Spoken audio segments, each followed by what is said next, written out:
देवनारायण जी कुछ पल के लिए चुप हो जाते हैं और फिर धीरे से कुर्सी से उठकर खिड़की के पास जाकर खड़े हो जाते हैं। बाहर अंधेरा गहरा चुका होता है और घर के अंदर का माहौल और भी भारी हो जाता है। तीनों उनकी तरफ देखते रहते हैं लेकिन कोई कुछ नहीं बोलता। देव नारायण जी बिना पीछे मुड़े कहते हैं, जिंदगी में सबसे मुश्किल फैसला वही होता है जहां दिल और जिम्मेदारी आमने सामने खड़े होते हैं। श्लोक उनकी बात ध्यान से सुनता है, जबकि अयान के चेहरे पर उलझन साफ दिखाई देती है। सुमन धीरे से आगे बढ़ती है और कहती है, लेकिन कभी कभी फैसला जल्दी लेना पड़ता है, वरना देर हो जाती है। देव नारायण जी उसकी बात सुनकर हल्का सा मुस्कुराते हैं, लेकिन कुछ जवाब नहीं देते।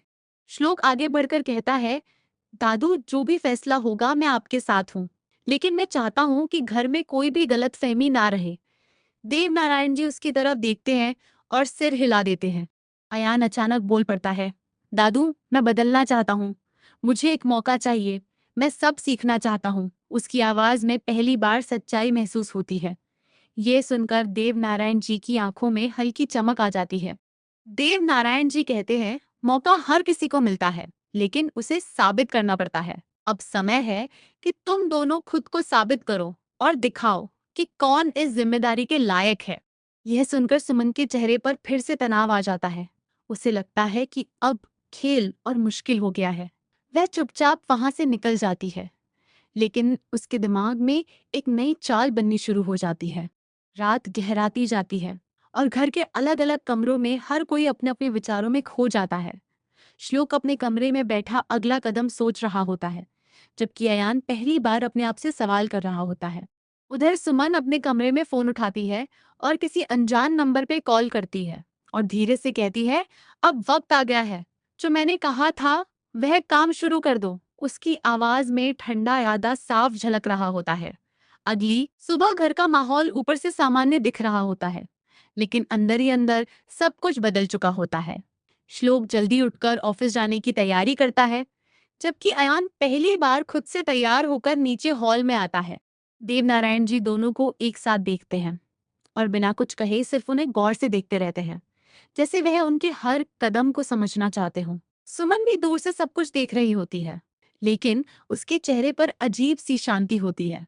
ऑफिस में श्लोक एक नई मीटिंग सेट करता है और अयान को अपने साथ बैठाता है। वह उसे हर फाइल समझाने लगता है और कहता है, अब समय है कि तुम खुद सीखो। अयान ध्यान से सब सुनता है और पहली बार पूरी गंभीरता से काम में लग जाता है। उधर सुमन घर में अकेली होते ही अपने कमरे का दरवाजा बंद करती है और अलमारी से कुछ पुराने कागज निकालती है। वह उन्हें ध्यान से देखती है और फिर हल्की सी मुस्कान उसके चेहरे पर आ जाती है, जैसे उसे कोई बड़ा हथियार मिल गया हो। दोपहर तक ऑफिस में सब कुछ ठीक चल रहा होता है, लेकिन अचानक श्लोक को खबर मिलती है कि कंपनी की एक डील कैंसिल हो गई है। वह तुरंत समझ जाता है कि यह कोई सामान्य बात नहीं है। श्लोक राघव को बुलाकर पूछता है कि यह सब कैसे हुआ। राघव घबराया हुआ बताता है कि सामने वाली पार्टी को किसी ने गलत जानकारी दी है, जिससे उन्होंने भरोसा खो दिया। श्लोक का चेहरा सख्त हो जाता है। अयान ये सब देखता है और पहली बार उसे समझ आता है कि बिजनेस कितना मुश्किल है। वह श्लोक से कहता है, हम इसे ठीक करेंगे, लेकिन श्लोक को अंदर ही अंदर शक होने लगता है कि यह सब जानबूझकर किया गया है। उधर घर पर सुमन को एक कॉल आता है और वह सिर्फ इतना कहती है, अच्छा काम हुआ, अब अगला कदम और बड़ा होना चाहिए। उसकी आवाज में ठंडापन साफ झलक रहा होता है। शाम को जब श्लोक घर लौटता है तो उसका चेहरा पहले जैसा शांत नहीं होता। वह सीधे दादू के पास जाता है और कहता है, कुछ गलत हो रहा है और मुझे लगता है यह सब घर के अंदर से हो रहा है। देव नारायण जी उसकी बात सुनते हैं और कुछ देर चुप रहने के बाद कहते हैं, अगर यह सच है तो अब खेल बहुत खतरनाक हो चुका है और हमें हर कदम सोच समझ समझ कर उठाना होगा। अब कहानी एक ऐसे मोड़ पर पहुंच चुकी थी जहां हर चाल का जवाब देना जरूरी था। रात का माहौल और भारी हो जाता है। श्लोक दादू के कमरे से निकलकर सीधे अपने कमरे में जाता है और तुरंत राघव को कॉल करता है और कहता है, कल से हर डील, हर कॉल और हर मीटिंग की पूरी डिटेल चाहिए, कुछ भी छूटना नहीं चाहिए। राघव घबराकर हाँ बोल देता है और पूछता है, सर क्या मामला सीरियस है? श्लोक सिर्फ इतना कहता है, अब यह सिर्फ बिजनेस नहीं रहा, और कॉल काट देता है। उसकी आवाज में सख्ती साफ महसूस होती है। उधर अयान अपने कमरे में बैठा पूरे दिन की बातों को याद कर रहा होता है। उसे पहली बार एहसास होता है कि हालात उससे कहीं ज्यादा बड़े हैं। वह खुद से कहता है अब पीछे हटने का कोई मतलब नहीं है। सुमन अपने कमरे में खिड़की के पास खड़ी होती है और फोन पर धीरे से कहती है, अब अगला कदम ऐसा होना चाहिए जिससे श्लोक सीधे घुटनों पर आ जाए। उसकी आवाज में ठंडी योजना छुपी होती है। अगली सुबह ऑफिस में अचानक इनकम टैक्स की टीम आ जाती है और पूरे ऑफिस में हलचल मच जाती है। श्लोक यह देखकर समझ जाता है कि अब हमला खुलकर शुरू हो चुका है।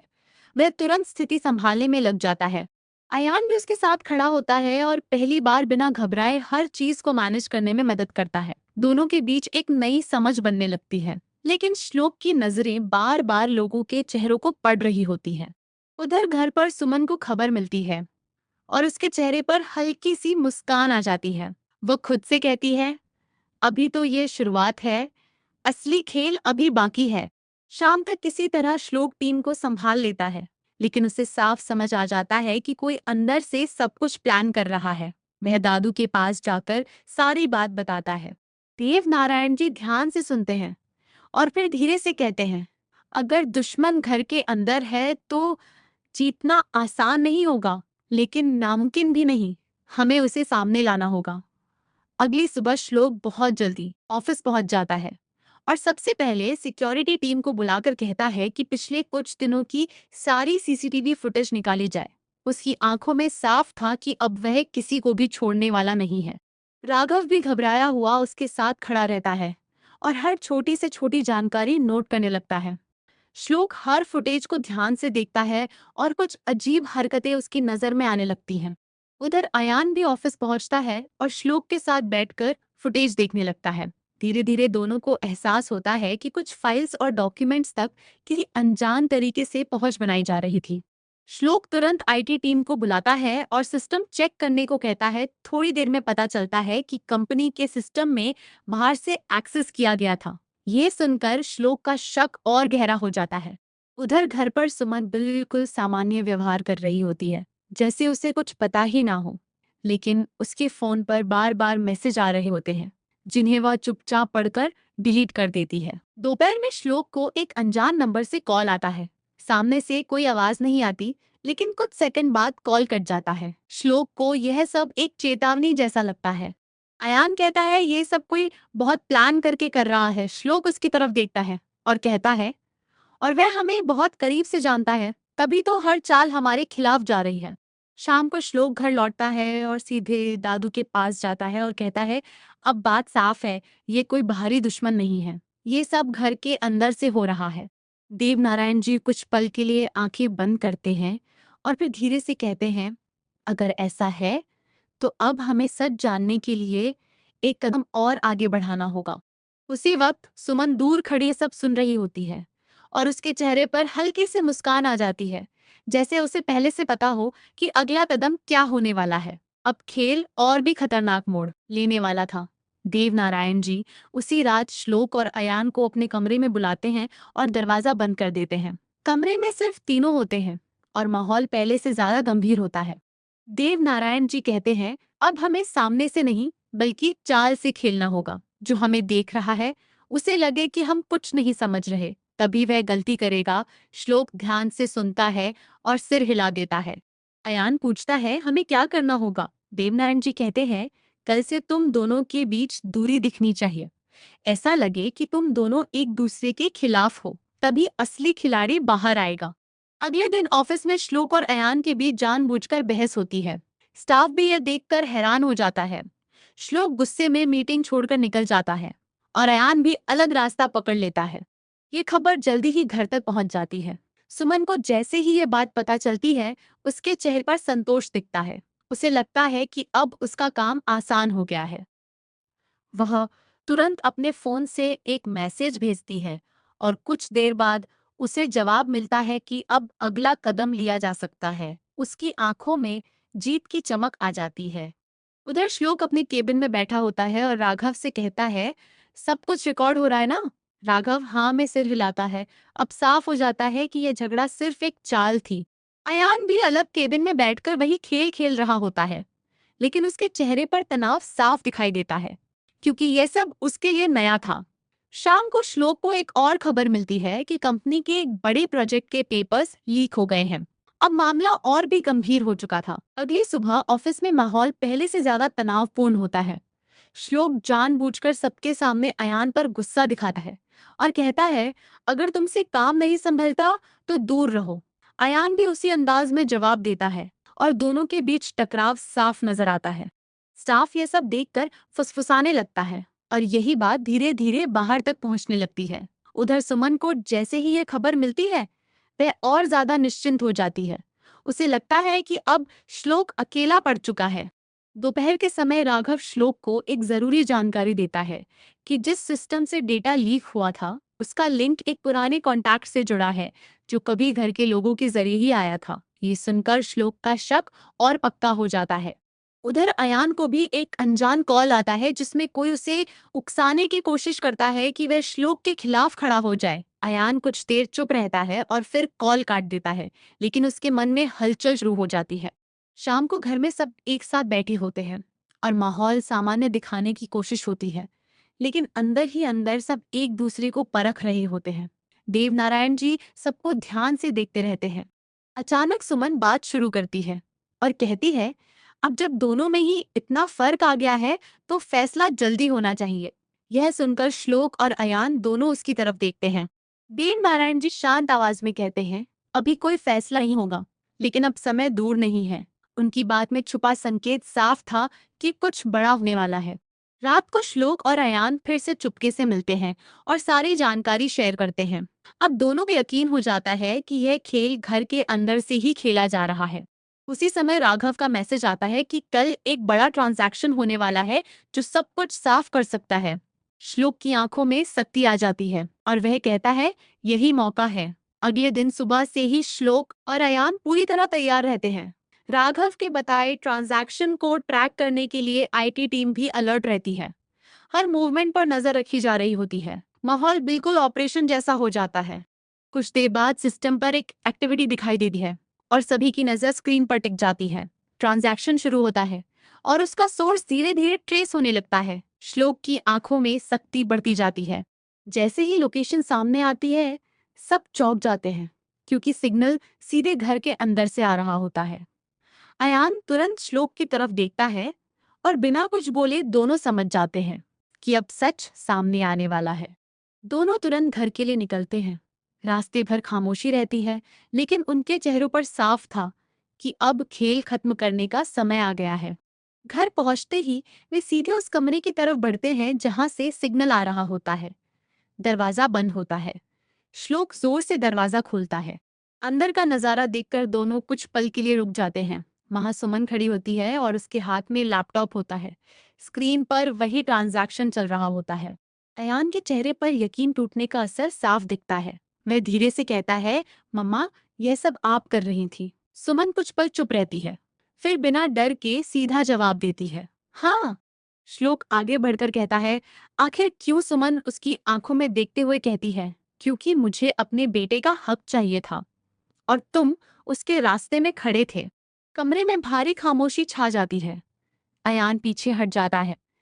उसका दिल और दिमाग दोनों एक साथ टूट रहे होते हैं। तभी पीछे से देव नारायण जी की आवाज आती है और वह धीरे धीरे कमरे में आते हैं। उनकी नजर सुमन पर टिक जाती है और वह कहते हैं, तो यह है तुम्हारा सच। अब फैसला यही होगा। कमरे में कुछ पल के लिए कोई आवाज नहीं होती। सुमन बिना झिझक देव नारायण जी की तरफ देखती है और कहती है, मैंने जो किया अपने बेटे के लिए किया है, मुझे किसी बात का पछतावा नहीं है। अयान यह सुनकर पूरी तरह टूट जाता है।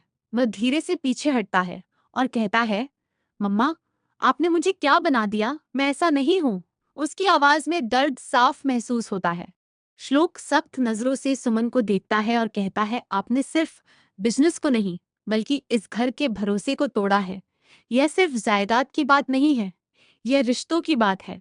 देव नारायण जी कुर्सी पर बैठ जाते हैं और कुछ पल आंखें बंद कर लेते हैं, जैसे वह खुद को संभाल रहे हों। फिर धीरे से कहते हैं, हर किसी को उसका सच मिल ही जाता है और आज सबका सच सामने है। सुमन फिर बोलती है, अगर मैंने ये नहीं किया होता तो सब कुछ श्लोक के पास चला जाता और मेरा बेटा खाली हाथ रह जाता। मैं ये नहीं होने देती। देव नारायण जी उसकी बात सुनकर सिर हिलाते हैं। वह कहते हैं, तुम्हें अपने बेटे पर भरोसा नहीं था, इसलिए तुमने गलत रास्ता चुना।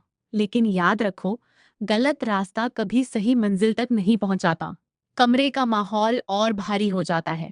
अयान आगे बढ़ता है और कहता है, दादू मुझे कुछ नहीं चाहिए। अगर ये सब इस तरह मिलेगा तो मैं सब छोड़ दूंगा। उसकी बात सुनकर सब चौंक जाते हैं।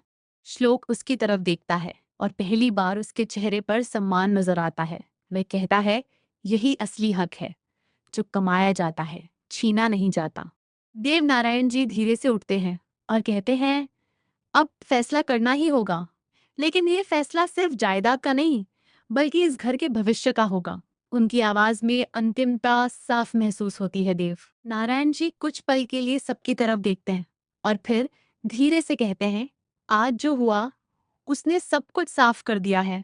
अब फैसला टालने का कोई मतलब नहीं है। उनकी आवाज में अंतिमता साफ सुनाई देती है। वह श्लोक और अयान को अपने पास बुलाते हैं और कहते हैं, ये घर और ये बिजनेस तुम दोनों का है, लेकिन इसे चाहने का हक उसी को मिलेगा जो इसे संभाल सके और सही रास्ते पर रख सके। सुमन कुछ बोलना चाहती है, लेकिन देव नारायण जी हाथ उठाकर उसे रोक देते हैं और कहते हैं, अभी नहीं। अब जो होगा वह मैं तय करूंगा और वही अंतिम होगा। अयान सिर झुकाकर खड़ा रहता है और कहता है, दादू मैं आपकी हर बात मानूंगा। मुझे सिर्फ एक मौका चाहिए खुद को साबित करने का। उसकी आवाज में सच्चाई साफ झलकती है। श्लोक उसकी तरफ देखता है और कहता है, मैं इसके साथ खड़ा हूँ। अगर इसे मौका मिलता है तो मैं इसे सिखाऊंगा और साथ लेकर चलूंगा। उसकी बात सुनकर देव नारायण जी के चेहरे पर संतोष आता है। देव नारायण जी कहते हैं, ठीक है, आज से बिजनेस की जिम्मेदारी तुम दोनों साथ मिलकर संभालोगे, लेकिन हर फैसले का हिसाब मुझे देना होगा और कोई भी चालाकी बर्दाश्त नहीं की जाएगी। फिर वह सुमन की तरफ देखते हैं और कहते हैं, तुम्हारी गलती बहुत बड़ी है, लेकिन तुम इस घर का हिस्सा हो, इसलिए तुम्हें एक मौका दिया जा रहा है। लेकिन अब से तुम्हारा हर कदम मेरी नजर में रहेगा। सुमन चुपचाप खड़ी रहती है। उसके चेहरे पर हार और गुस्सा दोनों दिखाई देते हैं, लेकिन इस बार वह कुछ नहीं कह पाती, क्योंकि हालात उसके हाथ से निकल चुके होते हैं। देवनारायण जी आखिर में कहते हैं, ये आखिरी मौका है इस घर को बचाने का। अगर अब भी हम नहीं संभले तो सब कुछ खत्म हो जाएगा। उनकी बात के साथ ही कमरे में एक नई शुरुआत की आहट महसूस होने लगती है। अगले कुछ दिनों में घर और ऑफिस दोनों जगह एक नया सिस्टम शुरू होता है। श्लोक और अयान साथ बैठकर हर फैसले पर काम करने लगते हैं। शुरुआत आसान नहीं होती, लेकिन दोनों कोशिश करते हैं कि आपस की समझ बनी रहे। श्लोक अयान को हर छोटी बड़ी चीज सिखाने लगता है। फाइल्स कैसे पढ़नी है, क्लाइंट से कैसे बात करनी है और कब क्या फैसला लेना है। अयान ध्यान से सब सीखता है और धीरे धीरे उसकी झिझक कम होने लगती है। देव नारायण जी रोज दोनों की प्रोग्रेस देखते हैं और बीच बीच में उन्हें सलाह देते हैं। उनके चेहरे पर अब पहले से ज्यादा सुकून दिखने लगता है, जैसे उन्हें उम्मीद वापस मिल गई हो। उधर सुमन बाहर से शांत रहती है, लेकिन अंदर ही अंदर वह सब देख रही होती है। उसे अब समझ आ चुका होता है कि सीधा रास्ता ही अपनाना होगा, वरना वह पूरी तरह सब कुछ खो देगी। एक दिन ऑफिस में एक बड़ा क्लाइंट मीटिंग के लिए आता है। ये वही क्लाइंट होता है जो पहले डील कैंसिल कर चुका था। इस बार श्लोक अयान को आगे बढ़ने का इशारा करता है। अयान थोड़ा नर्वस होता है, लेकिन फिर खुद को संभाल कर मीटिंग शुरू करता है। वह पहली बार पूरी कॉन्फिडेंस के साथ बात करता है और क्लाइंट को अपनी बात समझाने की कोशिश करता है। श्लोक चुपचाप उसे देखता रहता है और जरूरत पड़ने पर ही बीच में बोलता है। धीरे धीरे मीटिंग का माहौल बदलने लगता है और क्लाइंट फिर से डील पर विचार करने के लिए तैयार हो जाता है। मीटिंग खत्म होने के बाद अयान के चेहरे पर एक अलग ही आत्मविश्वास होता है। वह श्लोक की तरफ देखता है और दोनों के बीच एक हल्की सी मुस्कान शेयर होती है। घर लौटने पर देव नारायण जी को जब ये खबर मिलती है तो उनके चेहरे पर गर्व साफ नजर आता है। वह कहते हैं, यही शुरुआत है, अब इसे बनाए रखना असली काम होगा। अगले हफ्ते कंपनी में एक और बड़ी डील फाइनल होने वाली होती है। श्लोक इस बार पूरी जिम्मेदारी अयान को देता है और खुद पीछे रहकर हर चीज पर नजर रखता है। अयान अब पहले से ज्यादा आत्मविश्वास में होता है, लेकिन अंदर ही अंदर दबाव भी महसूस कर रहा होता है। मीटिंग के दिन सब कुछ प्लान के अनुसार शुरू होता है। अयान क्लाइंट से बात करता है और हर सवाल का जवाब समझदारी से देता है। श्लोक दूर बैठकर उसे देखता रहता है और सही जगह पर हल्का सा इशारा करता है। कुछ देर बाद क्लाइंट डील साइन करने के लिए तैयार हो जाता है और ये अयान की पहली बड़ी सफलता होती है। ऑफिस में सब उसे बधाई देते हैं और पहली बार लोग उसे सीरियसली लेने लगते हैं। उधर घर पर देव नारायण जी को ये खबर मिलती है और उनके चेहरे पर गर्व साफ दिखाई देता है। वह कहते हैं अब सही दिशा मिल रही है, बस इसे बनाए रखना जरूरी है। सुमन भी ये सब देखती है और इस बार उसके चेहरे पर गुस्से की जगह सोच नजर आती है। उसे पहली बार लगता है कि शायद उसका बेटा बिना किसी चाल के भी आगे बढ़ सकता है। रात को घर में सब एक साथ बैठते हैं और माहौल पहले से हल्का होता है। अयान अपने दादू के पास बैठकर उनके हाथ पकड़ता है और कहता है, मैं आपको निराश नहीं करूंगा। देव नारायण जी उसके सिर पर हाथ रखते हैं और कहते हैं, मुझे तुम पर भरोसा है, बस अपने रास्ते पर टिके रहना और किसी गलत रास्ते की तरफ मत जाना। श्लोक दूर खड़ा यह सब देखता है और उसके चेहरे पर संतोष होता है, लेकिन साथ ही एक हल्की सी चिंता भी रहती है, जैसे उसे अभी भी किसी खतरे का अंदेशा हो। उसी समय राघव का मैसेज आता है जिसमें लिखा होता है कि कंपनी के पुराने रिकॉर्ड में कुछ गड़बड़ में है। श्लोक का चेहरा फिर से सख्त हो जाता है। श्लोक तुरंत राघव को कॉल करता है और कहता है जो भी मिला है उसकी पूरी डिटेल अभी चाहिए। राघव बताता है कि पुराने रिकॉर्ड में कुछ ट्रांजैक्शन ऐसे हैं जिनका कोई साफ हिसाब नहीं है और वह काफी समय से छुपे हुए थे। श्लोक यह सुनकर समझ जाता है कि मामला छोटा नहीं है। वह अयान को अपने केबिन में बुलाता है और सारी बात बताता है। अयान भी यह सुनकर हैरान हो जाता है, लेकिन इस बार वह पीछे नहीं हटता। दोनों मिलकर फाइल्स चेक करने लगते हैं और धीरे धीरे एक पैटर्न सामने आने लगता है। कुछ सालों से कंपनी के अंदर ही कोई पैसे घुमा रहा था, लेकिन बहुत चालाकी से, ताकि किसी को शक ना हो। उधर घर पर सुमन को भी किसी से कॉल आता है और वह सुनकर चौंक जाती है। उसके चेहरे पर डर साफ दिखाई देता है। वह तुरंत फोन काट देती है, जैसे बात आगे नहीं बढ़ाना चाहती। ऑफिस में श्लोक और अयान को एक नाम बार बार सामने आता है जो इस सब से जुड़ा हो सकता था। ये नाम कंपनी के एक पुराने भरोसेमंद आदमी का होता है जिसे सब सालों से जानते थे। अयान कहता है, क्या यह वही हो सकता है जिस पर हम आंख बंद करके भरोसा करते थे? श्लोक कहता है, अगर ये सच है तो हमें सबूत चाहिए। बिना सबूत के कोई कदम नहीं उठाया जाएगा। शाम को दोनों दादू के पास जाते हैं और सारी बात बताते हैं। देव नारायण जी ध्यान से सुनते हैं और कहते हैं, भरोसा सबसे बड़ी ताकत भी होता है और सबसे बड़ी कमजोरी भी अगर गलत जगह हो। वह कहते हैं अब इस खेल को खत्म करना होगा, लेकिन बिना जल्दबाजी के हर चाल सोच समझकर चलनी होगी ताकि सच खुद सामने आए। उधर सुमन अपने कमरे में बैठी होती है, पर इस बार उसके चेहरे पर डर और बेचैनी दोनों नजर आते हैं, जैसे उसे भी अंदेशा हो गया हो कि अब मामला उसके हाथ से बाहर जा रहा है। अगले दिन श्लोक और अयान उस पुराने कर्मचारी पर नजर रखने का फैसला करते हैं। बिना उसे शक होने दिए वे उसकी हर एक्टिविटी ट्रैक करने लगते हैं और आईटी टीम को भी बैकग्राउंड में लगा देते हैं। कुछ ही दिनों में उन्हें पता चलता है कि वह व्यक्ति ऑफिस के बाद किसी अनजान जगह पर जाता है और वहां किसी से मिलता है। ये बात दोनों के शक को और पक्का कर देती है। एक शाम श्लोक और अयान चुपचाप उसका पीछा करते हैं और देखते हैं कि वह एक सुनसान जगह पर किसी से फाइल्स एक्सचेंज कर रहा होता है। दोनों दूर से सब कुछ रिकॉर्ड कर लेते हैं। जब वह आदमी वहां से चला जाता है तो श्लोक और अयान उस दूसरे व्यक्ति को पकड़ लेते हैं और उससे सख्ती पूछताछ करते हैं। शुरुआत में वह कुछ नहीं बोलता, लेकिन दबाव बढ़ने पर सच बताने लगता है। वह बताता है कि उसे अंदर की जानकारी देने के लिए पैसे मिलते थे और ये काम काफी समय से चल रहा था, लेकिन असली मास्टरमाइंड कोई और है जिसका नाम सुनकर दोनों चौंक जाते हैं। वो नाम सीधे घर से जुड़ा हुआ होता है और यह सुनते ही अयान के चेहरे का रंग उड़ जाता है, क्योंकि यह नाम किसी ऐसे का होता है जिस पर वह आंख बंद करके भरोसा करता था। श्लोक का चेहरा सख्त हो जाता है, लेकिन वह खुद को संभालते हुए कहता है, अब हमें पूरा सच चाहिए, आधा नहीं। अब खेल खत्म करना ही होगा।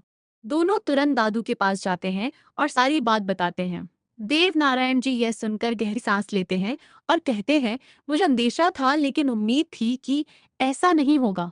उधर घर पर सुमन बेचैन होकर इधर उधर टहल रही होती है, जैसे उसे आने वाले तूफान का एहसास हो चुका हो। उसकी आंखों में डर साफ दिखाई देता है।